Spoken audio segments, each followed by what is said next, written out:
Instead of weaving yarn or ribbon, we are drawing a woven design. So it's made to look like ribbon that is woven together. So that means that we need to draw in pairs. So 2 sets of lines at a time. And we're following the over, under pattern of weaving. So that means that anywhere we have some overlapping lines, when the horizontal is over top of the vertical, we're going to erase the 2 vertical lines in between our horizontal. Now we should have squares that are empty. That's just some negative space. Now for a weave, we need to alternate the pattern. So if the first layer was horizontal underneath, the second will be horizontal on top. And then you get to the second set of lines, vertical on top, horizontal on bottom. So let's check this pattern. Horizontal over, and then under, over, and then under, over, under, over. Now we're going to erase the vertical lines everywhere that horizontal is on top.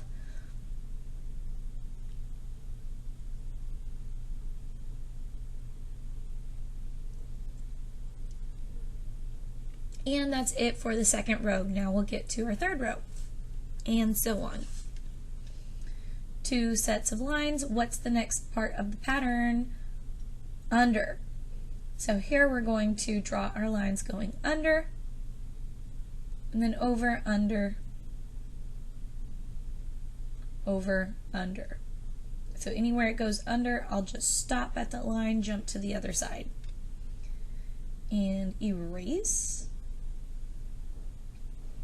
So I'm erasing as I go, that way it doesn't get too confusing. If you forget to erase, it's going to look really tricky.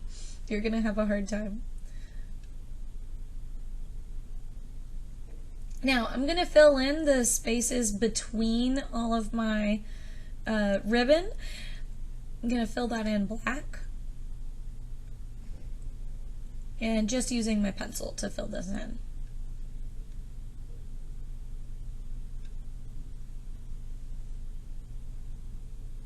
So I have to be really careful. My ribbon should be long streaks of white on the paper right now.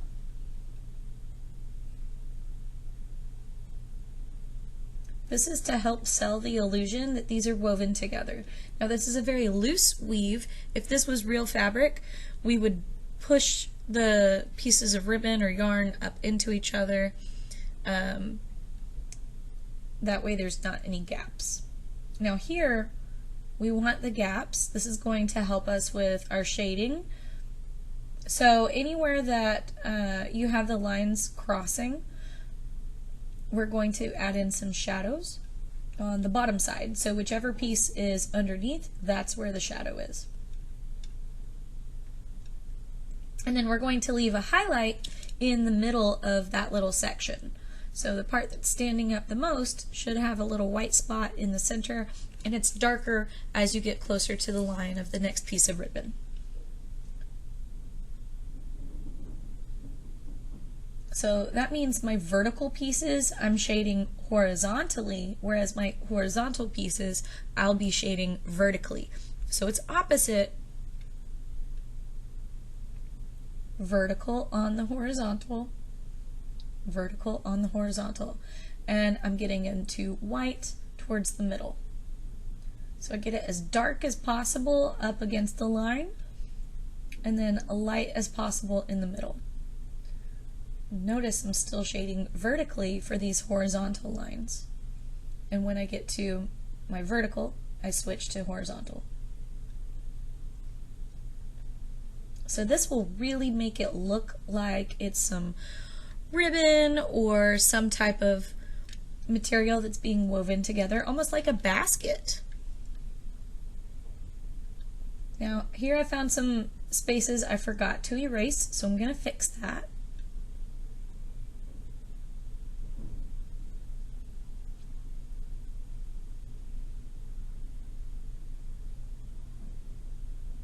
Since this one is practice, I'm not using the whole rectangle space. I'm only going to shade this half.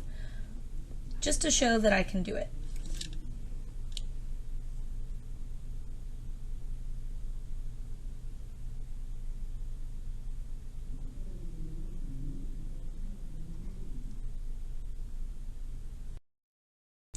Next, we're going to draw a checkerboard pattern with a bubble that's popping out. So I'm going to start with two circles, a large and a small circle. You could just draw one large circle for the practice part. Now, I thought this was not big enough, so I'm going to redraw my circle and make it a little bit bigger. That way the illusion actually works.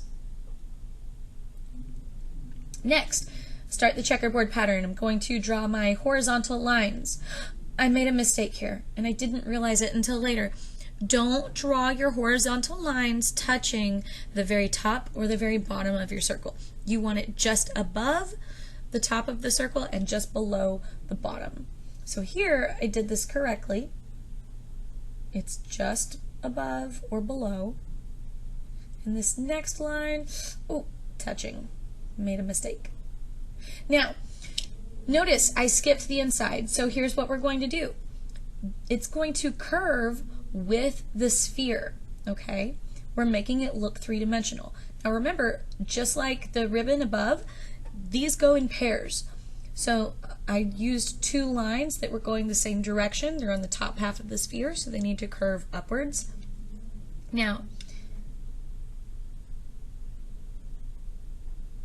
the bottom ones are going to curve down. So depending on which side of the sphere it's on, your line should either curve up or down, but none should go straight across on the inside of the circle. So here, I'm going to follow the curve after I jump the line. Here we go. So I'll draw my straight line, stop at the circle, curve, and then straight down. Stop, curve with the circle, straight down. Now, left and right, same thing. I'm going to start curving the line to the right and pull down.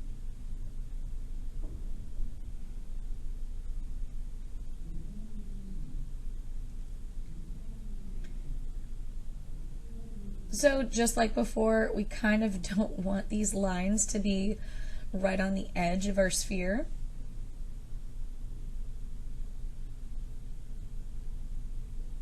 So this illusion is definitely better when you have a large circle and you can get lots of the checker patterns inside of it.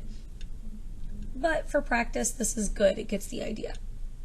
Now, we are going to fill in black only in the background, not inside the sphere, just in the flat area. Every other square is going to be black. So I'm going to fill in a dot everywhere it should be black. I'm skipping the area around the sphere because it gets kind of tricky. So if it's flat, there's no curves, I'm just going to fill in little dots to show this is where it needs to be black.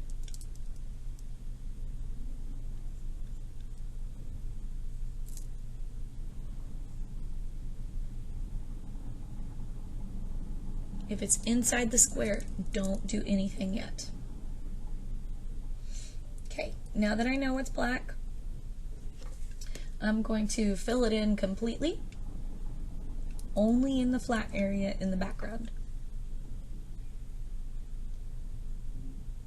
So you want it filled in completely, but you don't need to take a lot of time on this. Try to challenge yourself to do this as fast as possible and still make it look nice.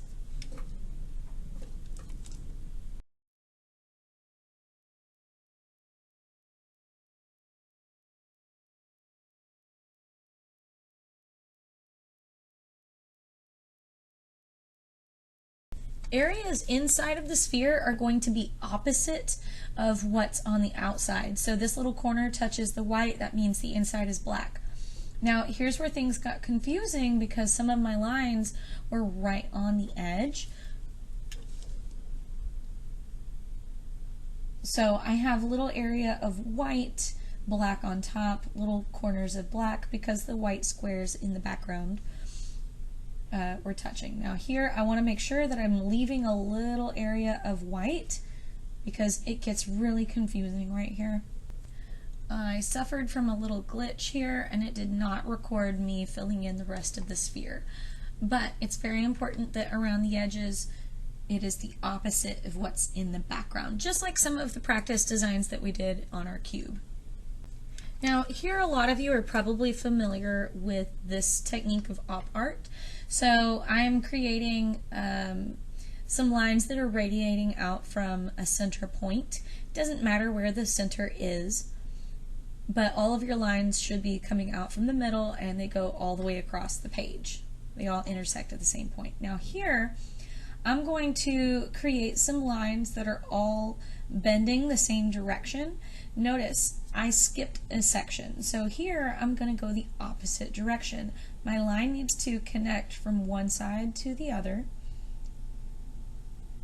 So the pattern would be fold or bend to the outside, and then it curves to the inside, back to the outside, inside, outside.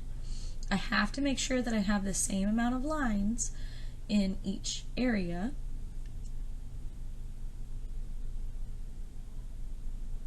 So I had a really tiny section, they all bended to the inside, these went outside, now we go inside again.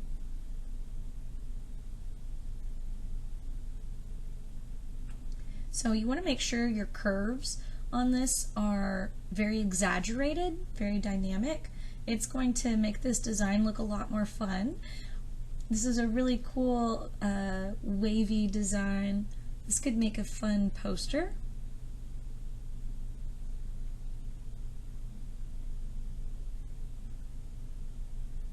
So because your diagonal lines are going all the way across the page, you should have an even number of sections in the middle.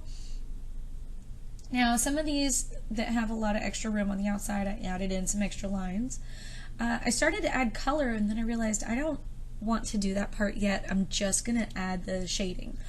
So just like with the weave, it's really, really important that we get to white or close to white in the center, and our shadows get the darkest along the outside lines, the diagonal lines. So I'm going to shade up towards the middle, and I'm being very mindful about the work area that I have. So basically you're going to have cones that are bent outwards and then bent inwards. They're going like up and down. We're looking inside of a tunnel that's really wavy. So I'm coloring in the same sections. I know some people prefer to do this opposite, kind of like the checkerboard, but for me personally, I really like just keeping everything even and keep it together so it all looks like it's the same part of a wave. So darkest along the diagonal line, lightest in the middle. And it should be kind of following the curvature that you're creating. So this is a really cool little illusion. Now you can do this with the areas that are white also, but we would do that with like a colored pencil and make it a different color. So this is a really fun design. I like the three of these together. Now here I decided I'm going to go in even darker. So if this was colored pencil, the colored pencil would be the one I did first, and this would be black. So I'm shading in a lot darker. I'm using heavier pressure, but the center is still lighter than the outside. Okay, it doesn't get to white, it's gray, but we get that really nice contrast and it really helps sell the optical illusion in this.